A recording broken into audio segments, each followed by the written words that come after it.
Hello youtubers, welcome back to my channel girl on fire. आज मैं आप लोगों को बीएड फोर्थ सेमेस्टर के इन्वायरमेंटल एजुकेशन बुक के बारे में पढ़ाने जा रही हूँ, क्योंकि एग्ज़ाम बहुत क्लोज आ चुका है। इस वजह से आज मैं आप लोगों को इसके कुछ कॉन्सेप्ट बताने जा रही हूँ। जैसे पहला चैप्टर जिसका कॉन्सेप्ट ऑफ इन्वायरमेंटल एजुकेशन। चलिए इसके बारे में आज जानते हैं आज आप लोग को, जिसमें कि पहला टॉपिक है व्हाट इज़ एनवायरनमेंट। एनवायरनमेंट क्या है? जो हमारे आसपास जितनी भी सराउंडिंग में चीज़ें हैं सबको क्या कहते हैं? एनवायरनमेंट कहते हैं। जैसे soil, water, air, living beings, non living, जैसे जितने भी लिविंग बींग्स और नॉन लिविंग बींग्स है सब क्या है? एनवायरनमेंट है, क्योंकि सब एक दूसरे से इंटर रिलेटेड है। इस वजह से सबको क्या कहते हैं? एनवायरनमेंट कहते हैं।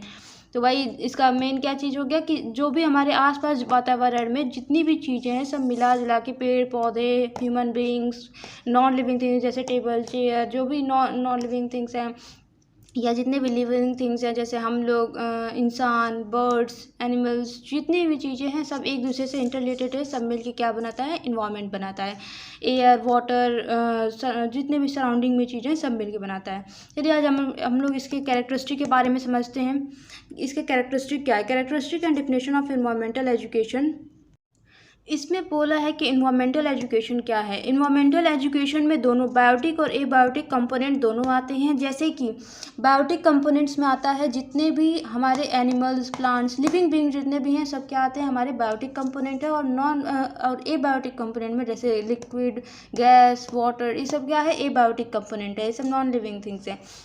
जैसे कि आप यहाँ देख सकते हैं structure and dimension of environmental education में एबायोटिक कंपोनेंट में एटमॉस्फियर, लिथोस्फियर एंड हाइड्रोस्फियर, जिसको गैस, लिक्विड, गैस, सॉलिड और लिक्विड कहते हैं, ये सब नॉन लिविंग थिंग्स हैं। लेकिन ये एबायोटिक कंपोनेंट है जो कि इन्वायरमेंट के अंदर है। और ये बायोटिक कंपोनेंट में सब लिविंग थिंग्स है, producer, micro consumer and macro consumer.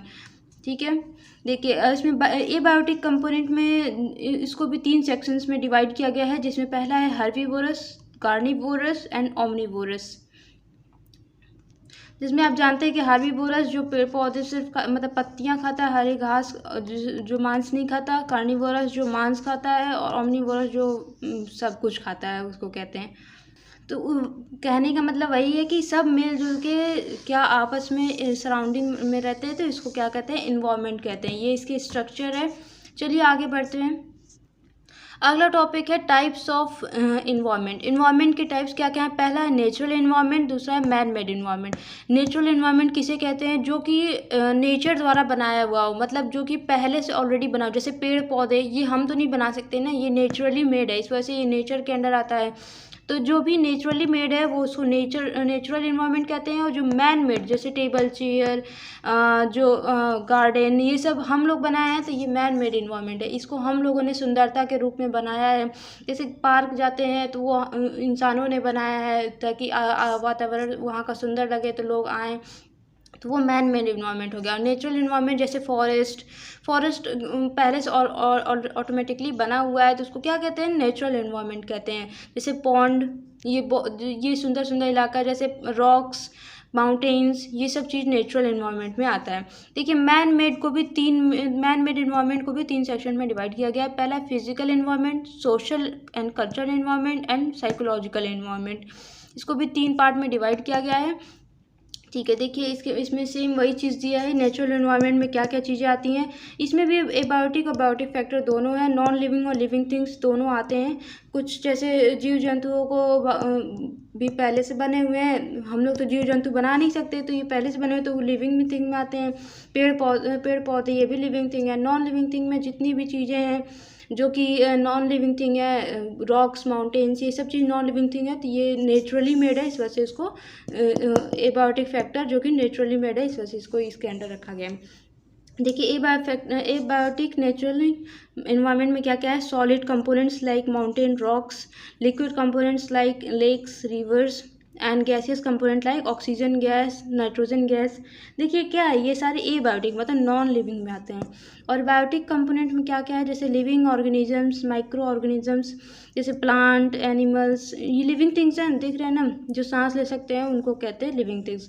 तो ये देखिए plant, animal, micro organism, human beings, ये सब बायोटिक इन्वायरमेंट में आते हैं। ठीक है, ये नेचुरली मेड है, इस वजह से। अब बात करते हैं man made environment. Man made environment में क्या क्या है? जैसे कि मैन मेड इन्वायरमेंट में पार्क, जू, ये सब क्या है जो इंसानों ने बनाया एनवायरनमेंट, उसको कहते हैं मैन मेड एनवायरनमेंट। ठीक है, अब बात करते हैं कंपोनेंट ऑफ एनवायरनमेंट के बारे में।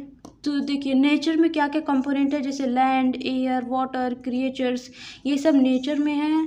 और फिर ह्यूमन ने क्या क्या बनाया है, family, community, religion, education, economics, political and individual, ये सब ह्यूमंस द्वारा है। और ह्यूमन मेड इन्वायरमेंट क्या क्या है, जैसे mountains, sorry, monuments, industries, buildings, parks, bridges, roads, ये सब ह्यूमन ने बनाया है, इंसानों ने बनाया है, इस वजह से ये ह्यूमन मेड में आ जाता है। और ह्यूमन द्वारा ये सब फैमिली बनाई जाती है, कम्युनिटी, रिलीजन, ये सब इंसानों ने बनाया है। रिलीजन ये सब भगवान ने नहीं ना रिलीजन बना के भेजा, ये सब इंसानों ने सबको एक दूसरे में डिवाइड किया हुआ है। नेचर में देखिए लैंड, एयर, वाटर, ये भी पहले से ऑलरेडी मेड है, तो इस वजह से ये इसमें आता है। तो ये भी बायोटिक और एबायोटिक कंपोनेंट्स में है, जैसे कुछ इसमें लिविंग है, कुछ इसमें नॉन लिविंग है, तो उसको इसमें डिवाइड कर दिया गया है। ठीक है, आगे बढ़ते हैं। देखिए इसमें नेक्स्ट टॉपिक दिया हुआ है एटमॉस्फेयर। एटमॉस्फेयर क्या है, जो हम लोग के आसपास जितनी भी सराउंडिंग्स है, जैसे कि जो भी गैसेज हैं, जैसे nitrogen, oxygen, argon, carbon dioxide, water vapour and other gases, ये सब जो हमारे एटमॉस्फेयर में मिली हुई हैं, जो हमारे हवा में ऊपर मिली हुई हैं, ये सब सारी गैसेज हैं। देखिए ये दिया हुआ है कितने परसेंट क्या क्या चीज़ें मिली हुई हैं, जैसे ऑक्सीजन 21%, जिसकी ज़्यादा ज़रूरत होती है। कार्बन डाइऑक्साइड दे सकते हैं 0.038%।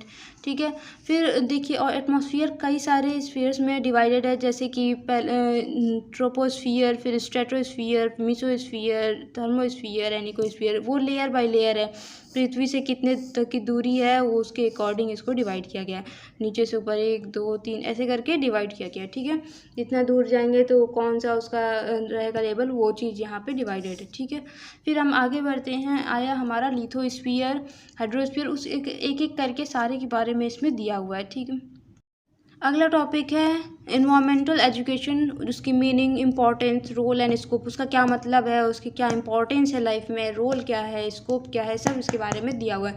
तो इन्वायरमेंट क्या है, जो इन्वायरमेंट हमारे सराउंडिंग में जितनी भी लिविंग चीज़ें हैं, जो कि डायरेक्टली और इनडायरेक्टली एक दूसरे से इंटर रिलेटेड है अपने जीवन जीने के लिए, जैसे लिविंग थिंग्स है वो एयर, वाटर, इन सब पे डिपेंडेंट है ना। हम लोग जैसे बिना पानी, बिना हवा के नहीं रह सकते, तो वो हम लोग क्या है, इंटर रिलेटेड हैं उससे, सॉइल एंड एयर से। तो वही सब एक दूसरे से इंटर रिलेटेड है। तो इन्वायरमेंटल एजुकेशन के बारे में क्यों पढ़ाना ज़रूरी है, क्योंकि इसको पढ़ाने से हम अब जो भी चीज़ें की ज़रूरत है, जैसे अभी हम लोग को हवा साफ़ सुथरा रखना है, तो उसको ज़रूरत है, तो हम उसके बारे में अगर पढ़ेंगे तभी उसको साफ़ सुथरा रख सकते हैं। तो हम लोग के एजुकेशन में इसको इस वजह से जोड़ा गया ताकि हम इसको सेव करके रखें, बचा करके रखें, ताकि हम आगे चल के फ्यूचर में इसका अच्छे से मज़ा ले सकें।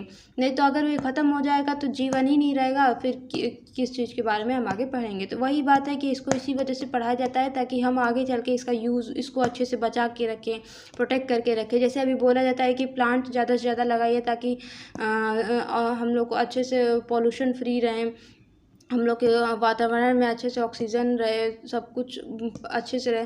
तो plant, more and more trees, ये सब देखिए चलता है ना। जैसे प्लास्टिक मत यूज़ करिए, ये सब चीज़ें इन्वायरमेंट फ्रेंडली, इन्वायरमेंट के अंडर आती है।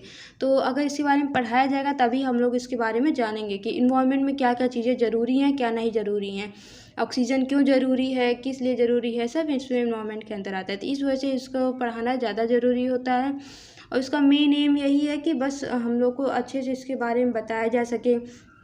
तो इन ज़्यादा इसमें कंपोनेंट्स क्या क्या है, जैसे स्किल, पार्टिसिपेशन।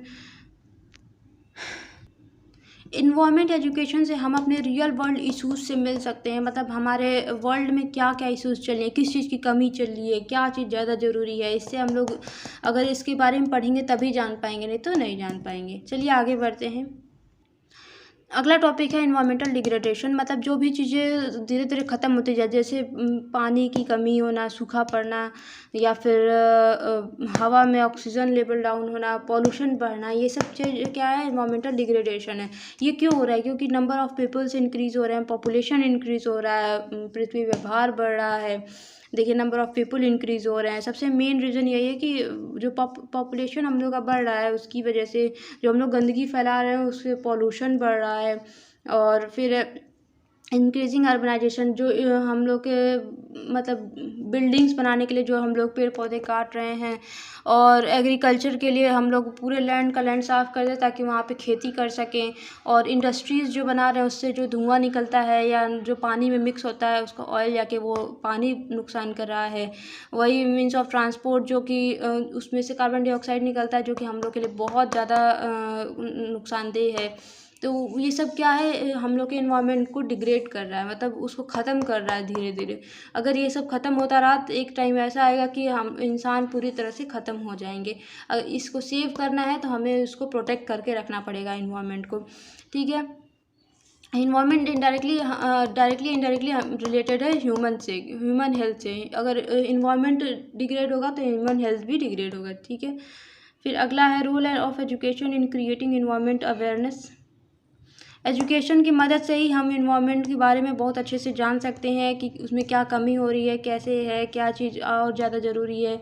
इसमें इनडायरेक्टली वही चीज़ें हैं कि मतलब कैसे हम उसको और इम्प्रूव कर सकते हैं इन्वायरमेंट को, ताकि हम और मच बेटर उसमें बेनिफिट ले सकें। Planting more and more trees, plastic use ban करना, या इंडस्ट्रीज़ जो धुआं निकल रहा है तो लेस इंडस्ट्रीज़ का इस्तेमाल करना, कार का कम इस्तेमाल करना, ज़्यादा से ज़्यादा ये साइकिल से चलना।